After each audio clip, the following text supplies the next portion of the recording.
Merhabalar sevgili hanımlar. Kanalıma ve süveterimin ikinci videosuna hoş geldiniz.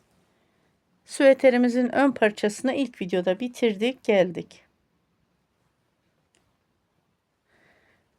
Ön parçasında süveterimizin ön yüzü şöyle ters örgülerle, modellerimiz düz örgü.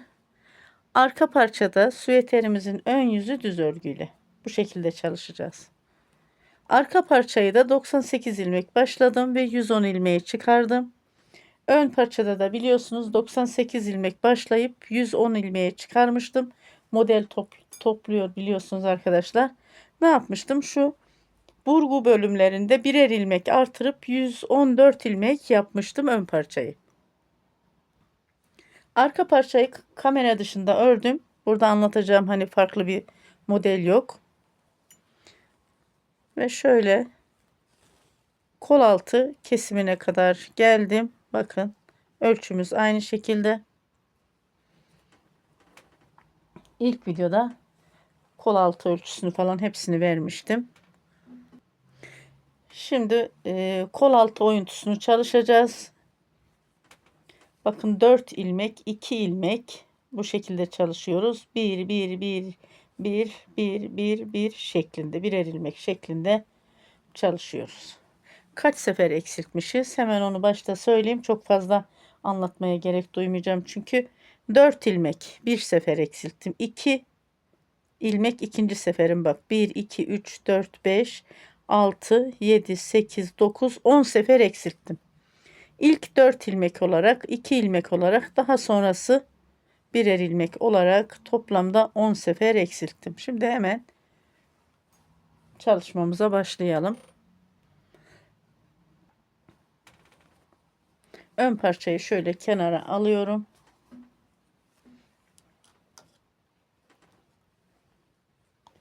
Süveterimizi çalışmaya başlıyorum.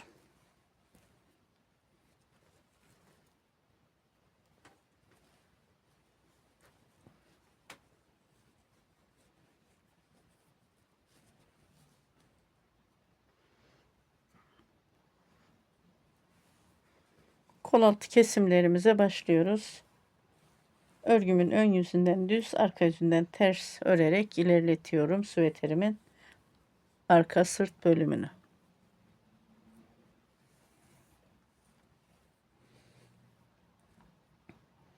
İki ilmeğin içerisinden bir ilmek aldım. Tekrar iki ilmeğin içerisinden bir ilmek aldım ve tekrar iki ilmeğin içerisinden bir ilmek. 1 2 3 şu dördüncü ilmeğim.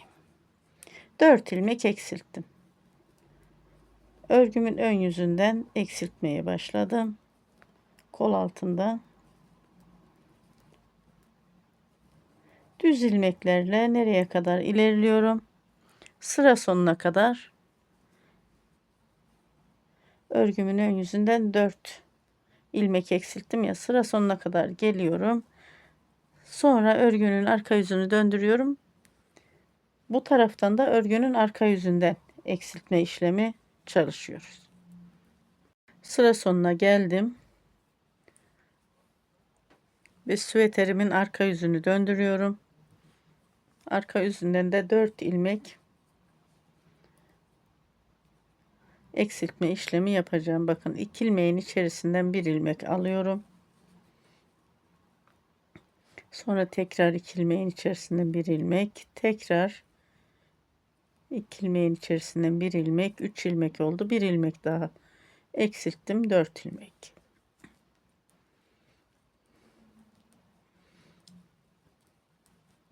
Arka yüzünden süveterimin ters ilmekleriyle devam ediyorum.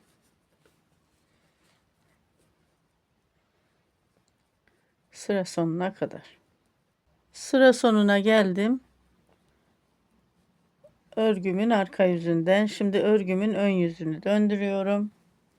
Ön yüzünden bu sırada 2 ilmek eksilteceğim. Bakın 2 ilmeğin içerisinden bir ilmek aldım. Tekrar 2 ilmeğin içerisinden bir ilmek aldım. 2 ilmek eksilttim. Bu şekilde örgümü ilerletiyorum.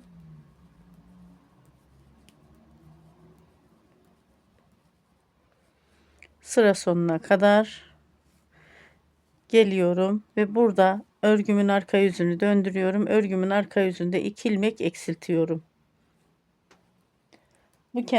Bu kenarda eksilttiğim gibi burada ilmekleri düz olarak eksiltiyorum. Burada da geliş yönüne ters olarak. Örgünün arka yüzünden de ilmeklerimi eksiltip tekrar geliyorum. Örgümün ön yüzünden beraber çalışalım. Örgümün arka yüzünden de ördüm geldim. Dediğim gibi bakın burada da 2 ilmek eksiltmemi çalıştım. Şimdi örgümün ön yüzündeyim. Artık birer ilmek eksiltiyorum.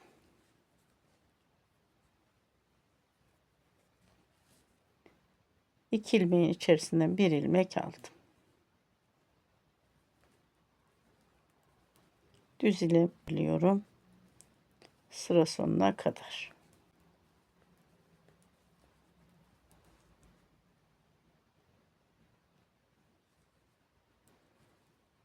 Sıra sonuna geldim. Örgümün ön yüzünden.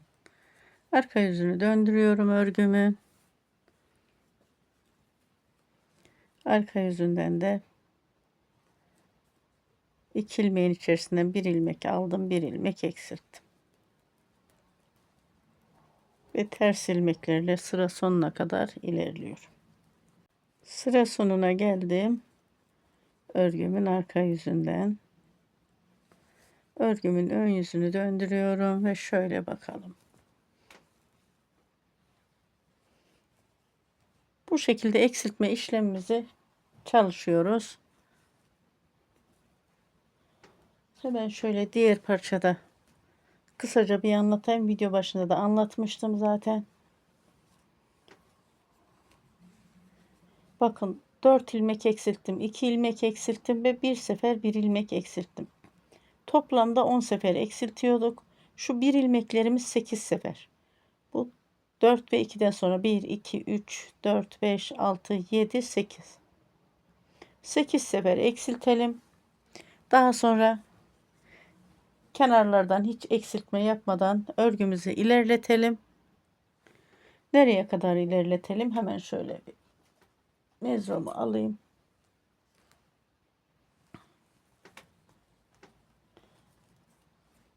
Şöyle kol altından yakayla kolu bir oyduğum için buradan oymuştum. Şöyle alıyorum bakın.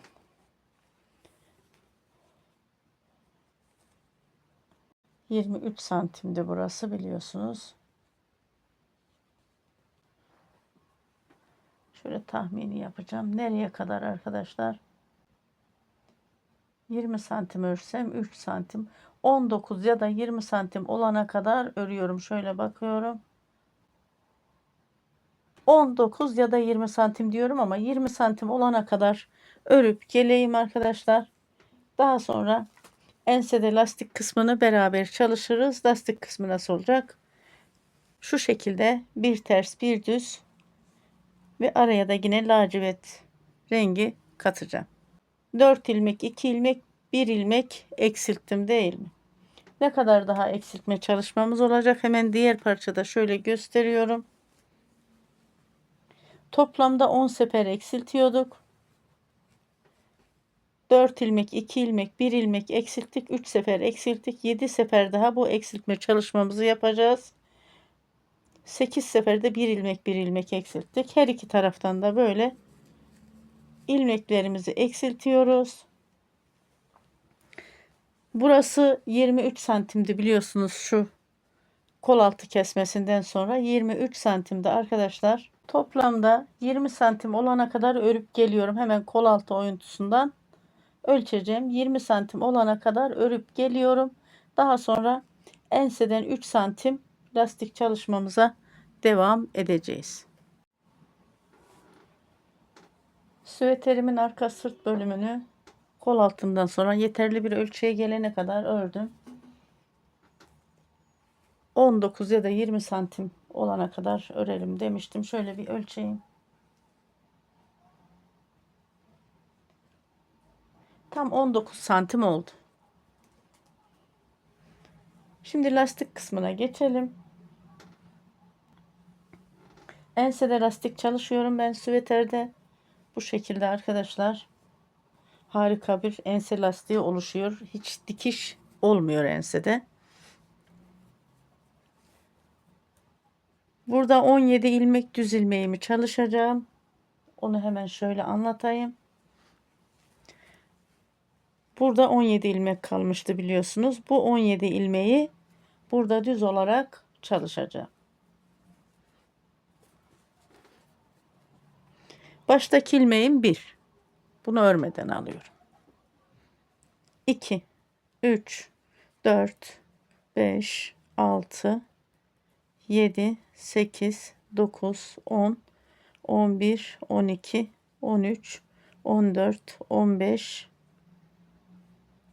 16, 17 ilmeğimi çalıştım.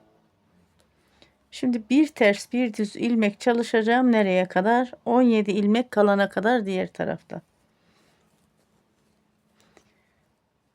Bir ilmeğimi öne aldım. Ters, düz, ters, düz, ters, düz. Biraz hızlı geçiyorum. Bir ilmek ters, bir ilmek düz olarak. Sıra sonunda 17 ilmek kalana kadar örelim.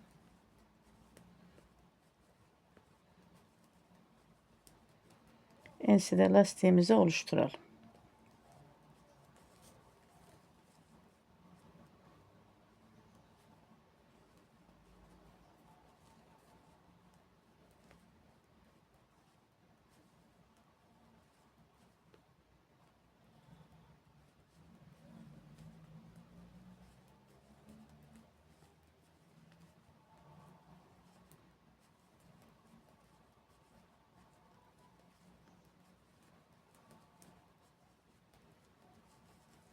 Şöyle bakalım kaç ilmeğimiz kalmış. 2, 4, 6, 8, 10, 12, 14, 16, 17 ilmek.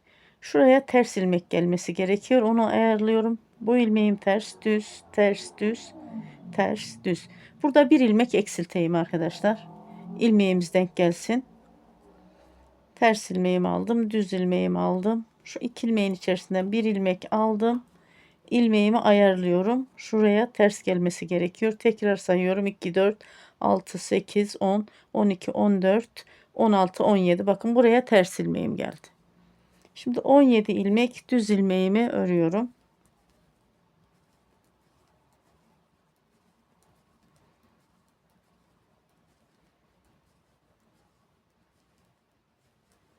Şöyle örgümün arka yüzünü döndürüyorum. Örgümün arka yüzünden ilmekleri gördüğüm şekilde örüyorum. Ters ilmeğim ters, düz ilmeğim düz. Bu 17 ilmeğim ters. Hızlı gidiyorum biraz. Anlatacak farklı bir şey olmadığı için. Daha sonra bakın düz ilmeğim düz, ters ilmeğim ters. Düz ilmeğim düz, ters ilmeğim ters.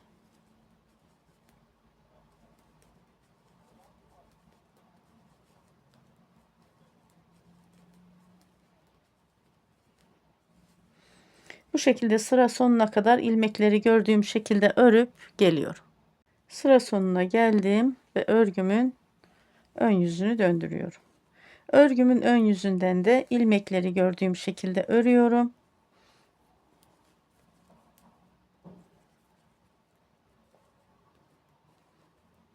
Düz ilmeklerimi düz, ters ilmeklerimi ters örüyorum. Sıra sonuna kadar. Daha sonra örgünün arka yüzünden de ilmekleri gördüğüm şekilde örüyorum. Burada 4 sıra lastik sırasını oluşturuyorum. 4 sıra lastik sıramı oluşturdum, tamamladım. Baştaki ilmeğimi örmeden aldım. 17 ilmek düz ilmeğimi örüyorum.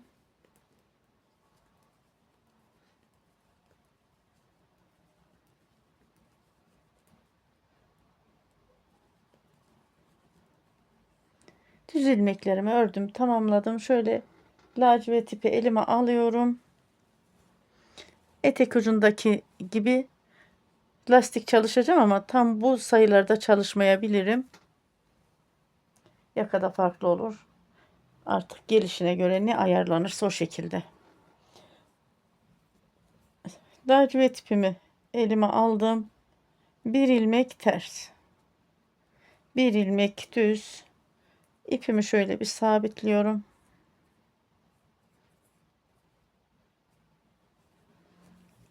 Krem ipim kalıyor burada arkadaşlar. Ense lastik kısmını bir ters bir düz olarak lacivert ipimle çalışıyorum.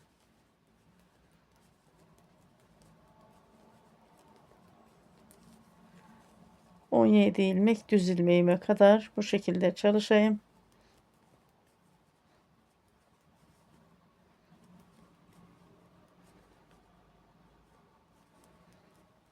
Ensede bu lastik büyük bir kolaylık sağlıyor arkadaşlar. Ense oyuntusu çalışmıyorsunuz.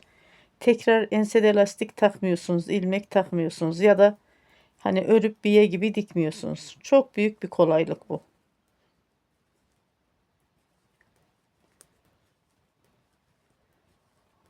Lastik çalışmamı lacivert iple yaptım ve burada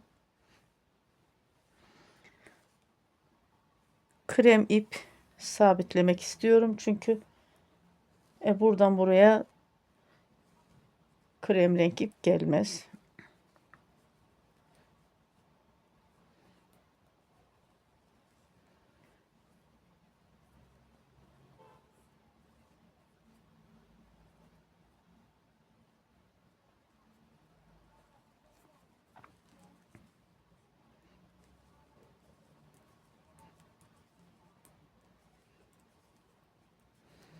Sıra sonuna kadar 17 ilmek düz ilmeğimi de ördüm.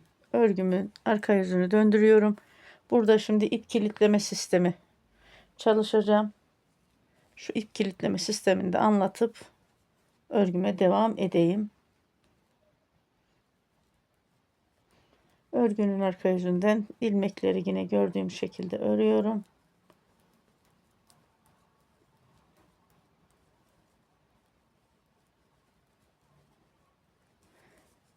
Krem renk ipimi ördüm.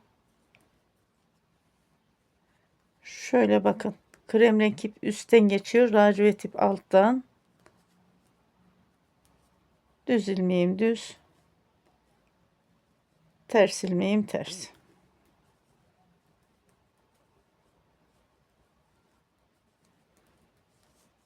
Sıra sonuna kadar örgümü ilerletip geliyorum. Burada yine ip kilitleme sistemini unutmuyoruz. Örgümün arka yüzünden de ördüm. Bakın 2 sıra lacivert sıramı tamamladım. Örgümün ön yüzünden şimdi yine 17 ilmek kremle düz ilmeğimi örüyorum.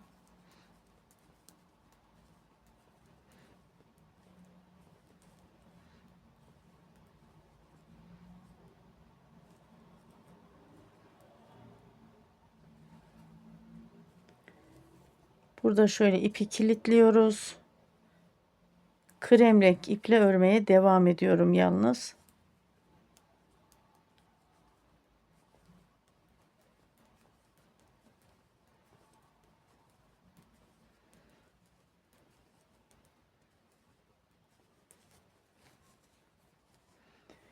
Bu şekilde 2 sıra krem renk, 2 sırada lacivert renk örüp geliyorum. 2 sıra krem renk, 2 sırada lacivert lastik çalıştım, geldim. Şimdi arkadaşlar 3 sıra lastiğimi çalışacağım. 4. sırada ilmeklerimi kapatacağım. 3 sıra lastiği çalışıp geleyim. 3 sıra dedim ama 4 sıraya tamamladım lastiğimi. Şimdi ilmeklerimizi kapatıyoruz. 2 ilmeğin içerisinden bir ilmek aldım. Tekrar 2 ilmeğin içerisinden bir ilmek alıyorum. Klasik ilmek kapama tekniğiyle kapatıyorum. Yalnız ilmekleri kapatırken ilmeklerimizi sıkmıyoruz. Örgümüzü nasıl ördüysek aynı ayarda kapatıyoruz.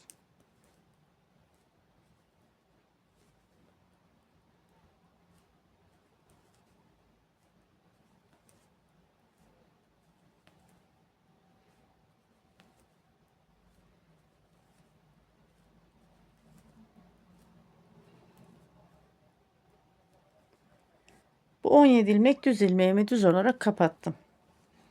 Burada ilmekleri gelişine göre kapatıyoruz. Bakın ipimi öne aldım. Ters ilmeğimi ters. İpim arkada. Düz ilmeğimi düz. Ters ilmeği ters. Düz ilmeği düz kapatıyorum.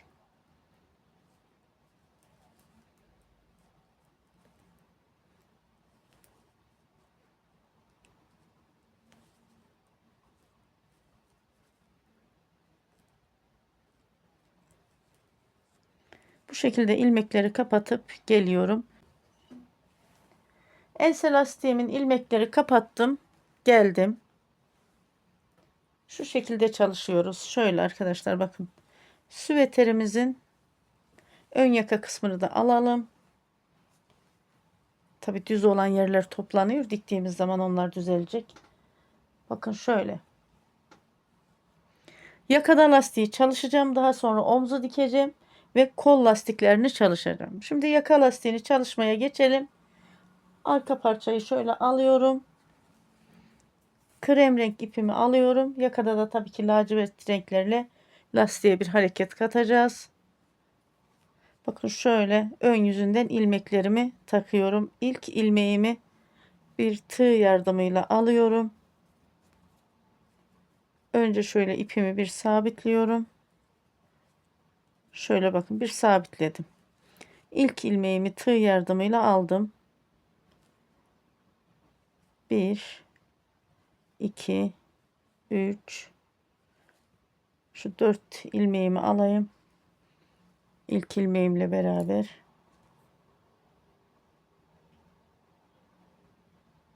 Daha sonra şişle alıyorum ilmeğimi. Bakın 4 ilmek aldım değil mi? Bu bir ilmeğin üstünden bir de altından aldım. Ara ara bu şekilde alarak ilmeklerimizi tamamlıyoruz. Tığımızı kenara alalım. Bakın şöyle 1 2 ilmek aldım. Üçüncü ilmeği bir tek kattan aldım. Bir de çift kattan. Tekrar 2 ilmek aldım. Bunu ara ara yapıyoruz. 2 ya da 3 ilmek fark etmiyor. Üçüncü ilmeği bir tek kattan aldım. Bir de alttan çift kattan. Yani burada bir ilmekten 2 ilmek çıkardım. Bak burada da 3 ilmek ördüm. Dördüncü ilmekte bir tek kattan bir de normal alttan. Şimdi şu ilmek kestiğimiz yerlere geldik. Burası düz kısımdı.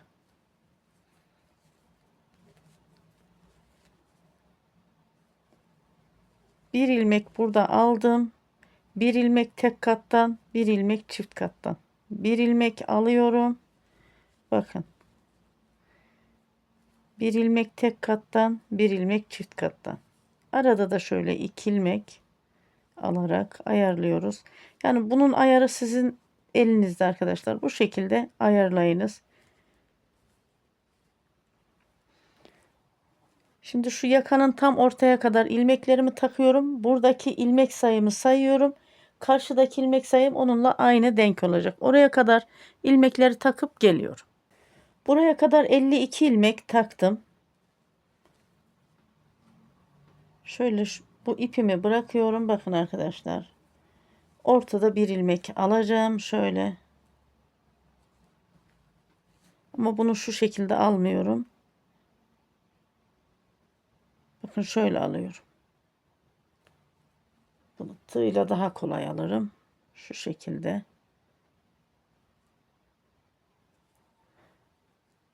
Bu bir ilmeğimi aldım. Bu tam ortadaki ilmeğim. Bu ipimi böyle aldım. Bunu işaretliyorum bu şekilde. Ve bundan sonra yine şöyle bakalım.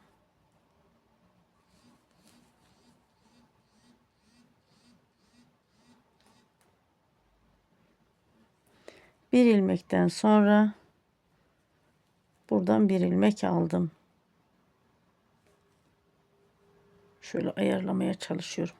Evet, buradan tek ilmekten bir ilmek aldım. Ve yine böyle bu şekilde ayarlıyorum.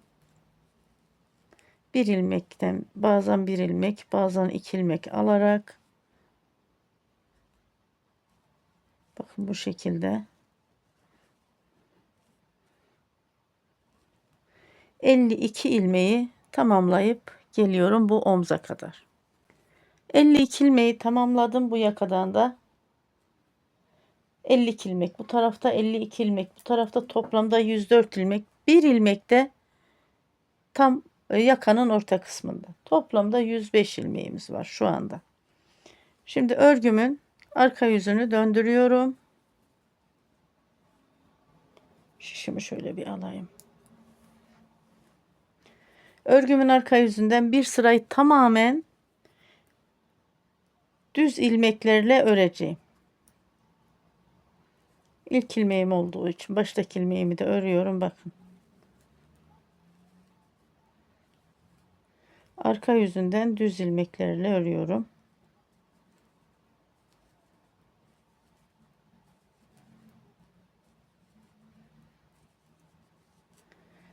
Ön yüzünden şöyle bir sıra ters sıra oluşması için düz ilmeklerle örüyorum.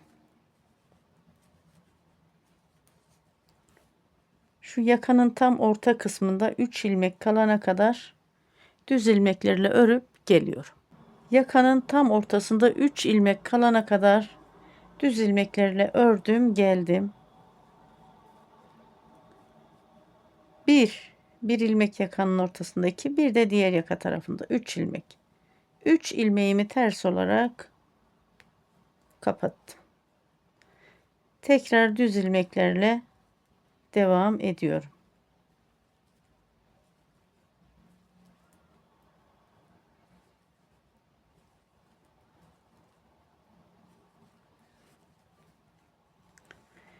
Bu omza kadar düz ilmeklerle örüp geliyorum.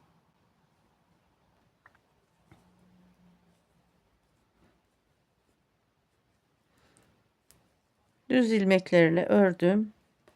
Bu omza kadar da geldim sıra sonuna kadar. Örgümün ön yüzünü döndürüyorum. Şöyle dilerseniz bakın bir bakalım. Burada bakın bir sıra ters ilmek sırası oluşturdum. Örgümün ön yüzünden şimdi lastik çalışacağım. Baştaki ilmeğimi aldım. Burada bir ters ilmek aldım. Bir düz ilmek. İpimin katını aldım, onu düzelteyim. Sonra bir ters ilmek, bir düz ilmek, bir ters ilmek, bir düz ilmek.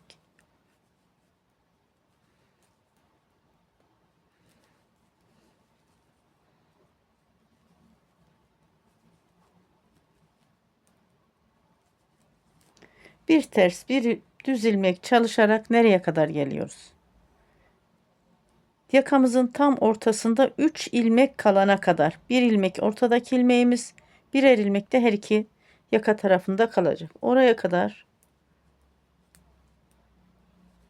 bir ters, bir düz ilmek örüp geliyorum.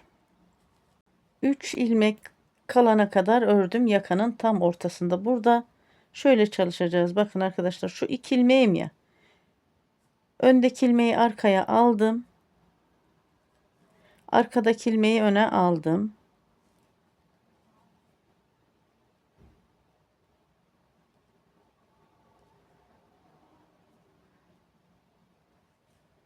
İpimin katını aldım, onu düzelttim. Şu şekilde taktım. 2 ilmek bu. 1 ilmek de arkadan bakın. Bu 2 ilmeğimi düz olarak kapattım. Burada düz denk geldi. Bu kenarda da düz öreceğiz. Aynı denk gelsin. Önemli olan şu ortadaki ilmeğimizin düzgün olması. Ve yakamızda. Bir ters, bir düz ilmekle ilerliyorum. Sıra sonuna kadar. Bu omza kadar. Daha sonra örgümü örüyorum. Arka tarafından geliyorum. 3 ilmek yine yakanın tam ortasındaki ilmeğimiz kalana kadar orada yine ilmek değiştirerek ilmeklerimizi kapatıyoruz yakada. Süveterimin arka yüzünden de ilmekleri gördüğüm şekilde ördüm, geldim. Tam orta ilmeğim, şu 2 ilmeğimi daha örüyorum. Tam ortadaki 3 ilmeğime geldim. Burada yine ilmeklerim yer değişecek. Bakın şu ilmeğimi aldım. Ortadaki ilmeğimi aldım. Bu öndeki ilmeğim arkada. Ortadaki ilmeğim önde yer değişti. 2 ilmek. Bir de bu 3 ilmek. Gene bunu ters olarak kapattım bak. Sonra düz ilmeğimi düz, ters ilmeğimi ters ilerletiyorum. Sıra sonuna kadar geliyorum. Hemen burada şöyle bir bakalım yakanın duruşuna bakın. Bu şekilde. Buradaki ilmeğimiz hep şöyle tek olarak duracak. Örgümün arka yüzünden yaka lastiğimi ördüm geldim. 2 sıra lastik oluşturduk. Bir ters sıramızdan sonra.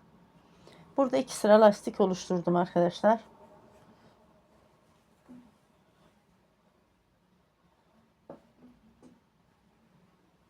Şimdi lacivert ipi alıyorum.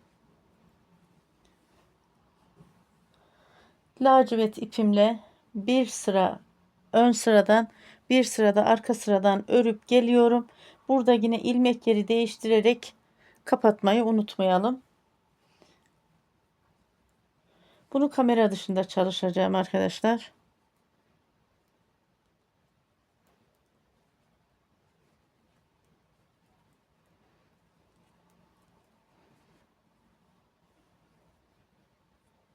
İpimi sabitliyorum.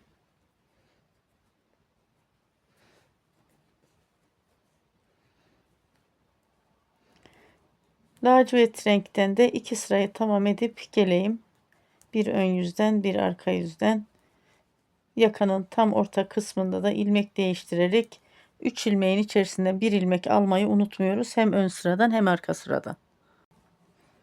Lacivert sıramı da 2 sıraya tamamladım geldim. Şimdi krem ipimi alıyorum.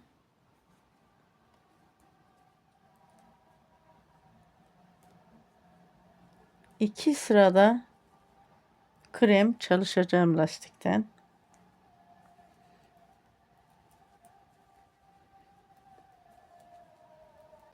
Şimdi bu şekilde 2 sıra krem. 2 sırada lacivert çalışıp geliyorum. 2 sıra kremi tamamlıyorum. 2 sırada laciverti tamam edip geliyorum. Yine şöyle yakanın ortadaki kesim noktasını unutmuyoruz. Bakın bir ilmek bir yaka tarafında, bir ilmek bir yaka tarafında kalıyor. İlmek yeri değiştirerek ön sıradan düz ilmekle, arka sıradan da yine ilmek yeri değiştirerek ters ilmekle kapatıyoruz. Daha sonra tekrar krem bölümünü yakada beraber örelim ve ilmekleri de beraber kapatalım. 2 sıra krem, 2 sıra lacivert ördüm. Geldim. Krem renkle devam ediyorum. Orta kısımda ilmek değişerek kapatmayı unutmuyoruz ilmeklerimizi. Ben bu şekilde 2 sıra örüyorum. Örgünün ön yüzünden bir sıra, arka yüzünden de bir sıra örüp geliyorum. 3. sırada ilmeklerimizi kapatıyoruz. Şimdi 2 sırayı tamam edip geleyim. 2 sıra krem sıramı ördüm, tamamladım. Şimdi ilmeklerimizi kapatıyoruz.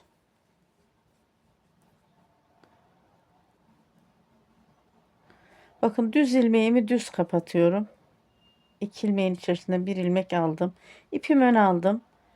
Bu ilmeğimi diğer şişime taktım. Ters ilmeğimi ters. Düz ilmeğimi düz. Ters ilmeğimi ters kapatıyorum.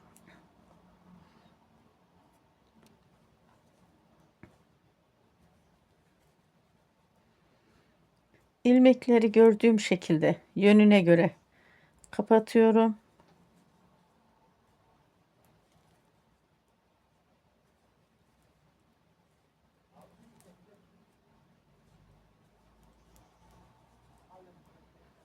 Kapatırken de ne çok sıkı ne de çok gevşek kapatıyorum. Sıkı kapatırsam süveterimizin yakası toplar. Gevşek de kapatırsam çirkin bir görüntü elde ederiz.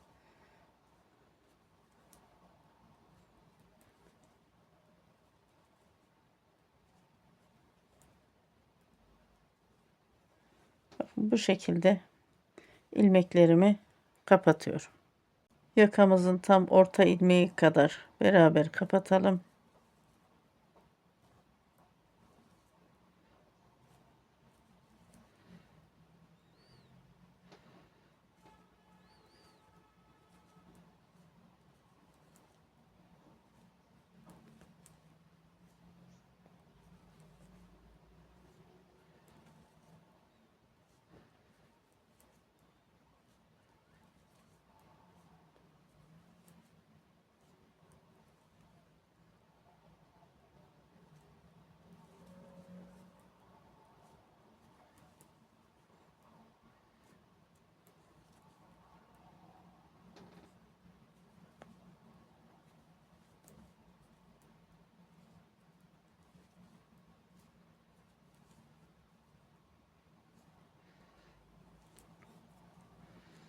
Orta ilmeğe kadar geldim. Bakın 3 ilmek burası.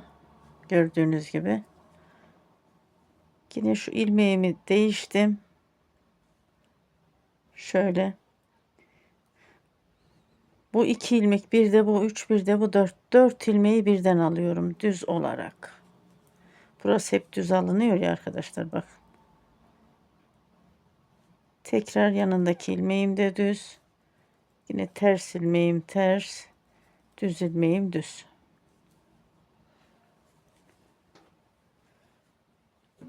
Şöyle bakalım. Şimdi şu omza kadar, yani sıra sonuna kadar ilmeklerimi kapatıp geliyorum. İlmeklerimi kapattım, geldim. Yakayı bu şekilde tamamladık.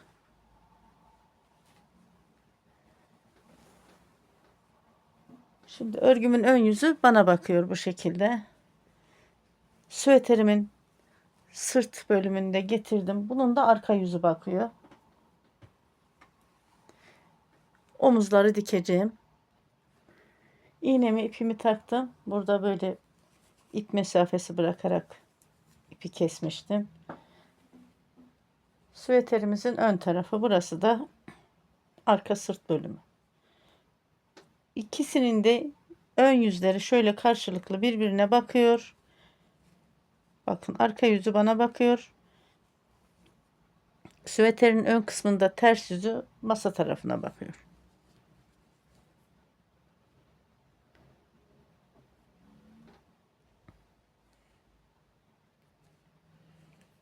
Ben normal bildiğim klasik teknikle dikiyorum. Sizler nasıl isterseniz o şekilde dikin arkadaşlar. Sadece ilmekler karşılıklı gelsin. Şu omuz tarafını bir sefer daha alayım.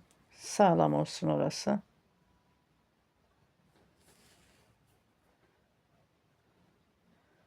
İlmekleri kaydırmadan karşılıklı gelerek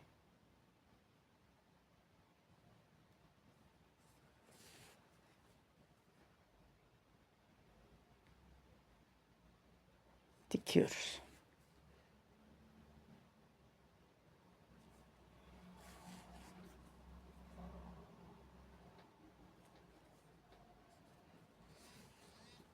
Her iki omzu da dikip geliyorum. Her iki omzu da diktim. Geldim video dışında arkadaşlar. Şimdi kol lastiklerimiz kaldı. Bir de dikişimiz, yan dikişlerimiz kaldı. Kol lastiğinin bir kolu video dışında örüyorum. İkinci kolu sizlerle beraber örüyorum. İkinci kolda ilmek sayılarını sizlere vermek için beraber öreceğim. Yoksa hiçbir farkı yok. Aynı yakada nasıl çalıştıysam ilmek alma tekniği. Örgünün arka yüzünden bir sıra düz olarak örüp geleceğiz. Ön yüzünden ters ve düz öreceğiz. Ön yüzünden ilmeklerimizi alacağız. Aynı şekilde çalışacağız. Sadece ilmek sayısını verebilmek için ikinci kolu sizinle beraber çalışmak istiyorum. Ben şimdi bu birinci kolu çalışıp geliyorum. Kolun bir tarafını video dışında ördüm, geldim. Süveterimizin bir tarafında diktik. Arka yüzü düz, ön yüzünde böyle ters örgü olduğu için süveterimiz bu şekilde duruyor. Şimdi ikinci kolun ilmeklerini beraber takalım. İlmekleri süveterimizin ön yüzünden takıyorduk biliyorsunuz. Şöyle alıyorum. Bakın şurası ön yüzü. Önce şöyle tığ ile bir sabitliyorum. Sonrası ilmeklerimizi alıyoruz.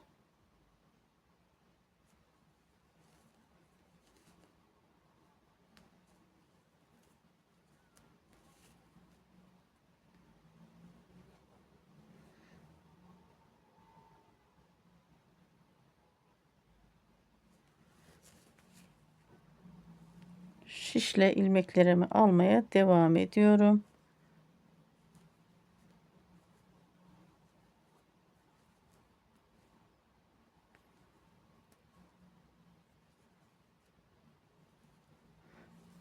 Bakın şöyle alıyorum. Bir ilmek böyle aradan, bir ilmek normal ilmekten. Bazen aradan alıyorum, bazen almıyorum. Bu şekilde ilerliyorum. Kaç ilmek oluyor onu ayarlayalım. Şu omza kadar, bakın buradan başlıyorum. Omuza kadar 61 ilmek. Daha sonra omuzdan ön yakanın kol altına kadar 61 ilmek. Toplamda 122 ilmek alıp gelelim arkadaşlar. İlmeklerimi taktım. Bu kolda da 61 ilmek omuza kadar taktım. Buraya şöyle renkli bir iple işaretledim ve sonrası 61 ilmek de ön yakada taktım. Toplamda 122 ilmek elde ettim. Örgümün arka yüzündeyim.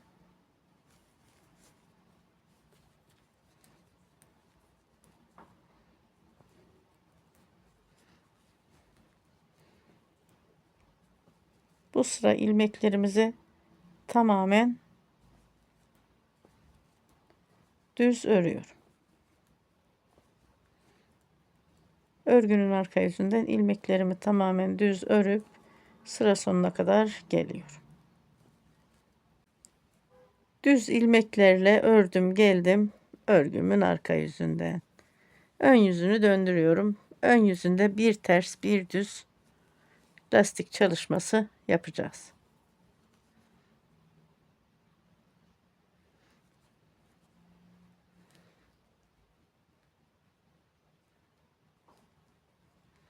Bir ilmek düz, bir ilmek ters, bir ilmek düz, bir ilmek ters, bir ilmek düz, bir ilmek ters.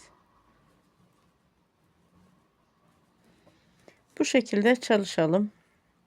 Şöyle diğer kolda bakalım bakın. Örgümün ön yüzünden ters ve düz ilmek çalışarak sıra sonuna kadar geliyorum.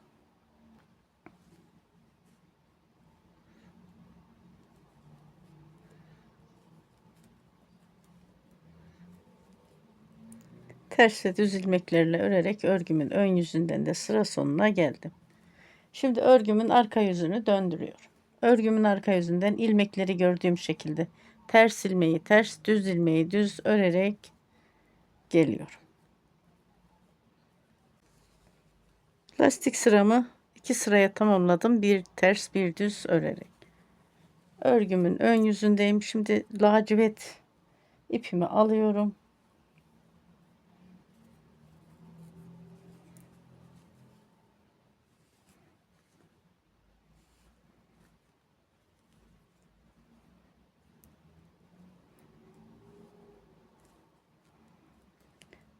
Lacivert ipimle de yine ilmekleri gördüğüm şekilde bir ters bir düz örüyorum.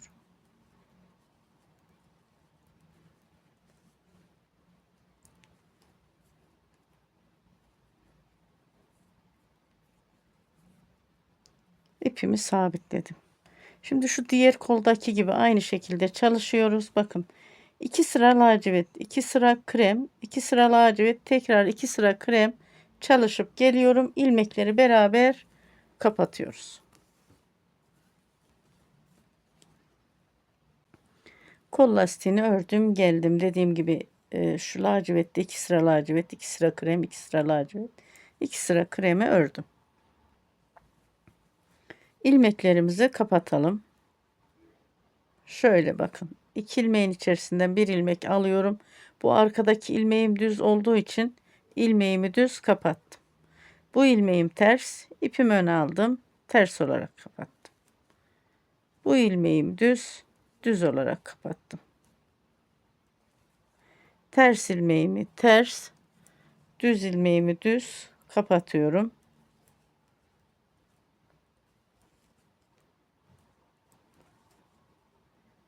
Kol ilmeklerimi bu şekilde kapatıp geliyorum. Kol lastiğinin ilmeklerini kapattım. Şöyle dikelim arkadaşlar, bakın. Ben bildiğimiz klasik dikiş tekniğiyle dikiyorum.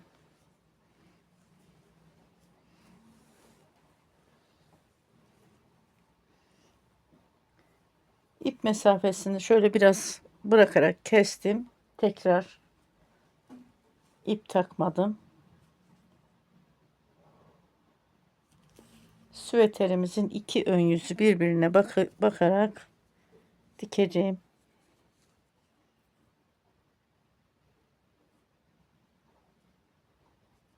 Burayı bir sefer daha şöyle dikelim.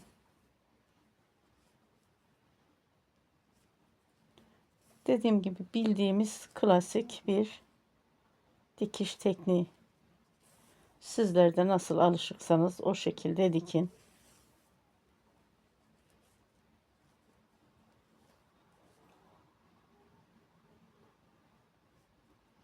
Burada şu uçları da arada götürelim.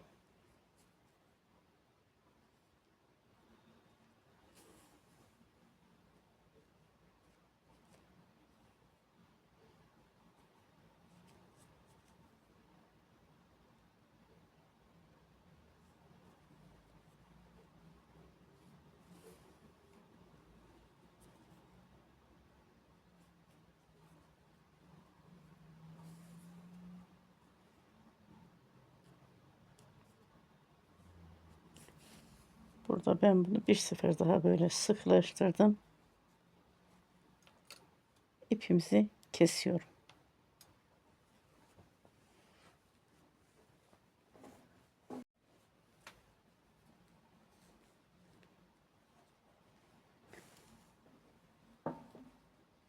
Şimdi şu şekilde dikiyorum arkadaşlar. Bakın şöyle.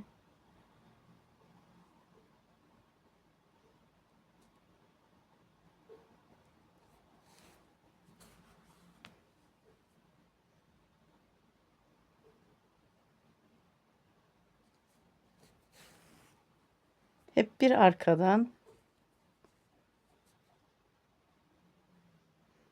ilmek alarak dikiyorum. Buradaki ucu da şöyle bu arada kaybediyorum. Bakın hep bir arkadan, pardon, iğneyle bir arkadan iğnemi alarak bu şekilde dikiyorum.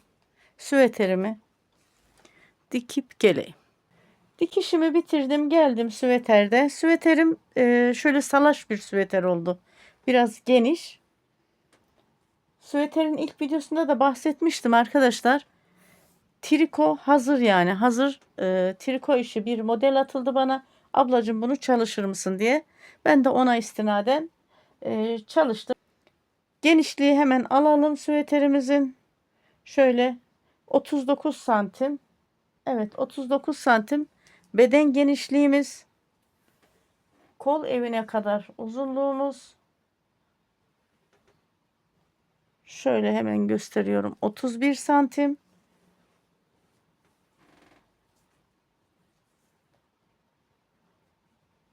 Şöyle omuzdan kol evine kadar 18 santim. Hani buradan sonrası 18 santim arkadaşlar. Omuz genişliği toplamda 37 santim.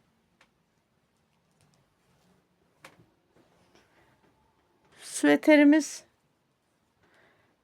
6 yaş için uygun oldu. Dediğim gibi salaş bir süveter bu. Modeli öyle arkadaşlar. Şu kol biraz daha uzun, kol aralığı, alt beden bölümü biraz kısa şeklinde bana gelen model. Ben de ona benzetmeye çalıştım. Ön yüzü bu şekilde süveterimizin.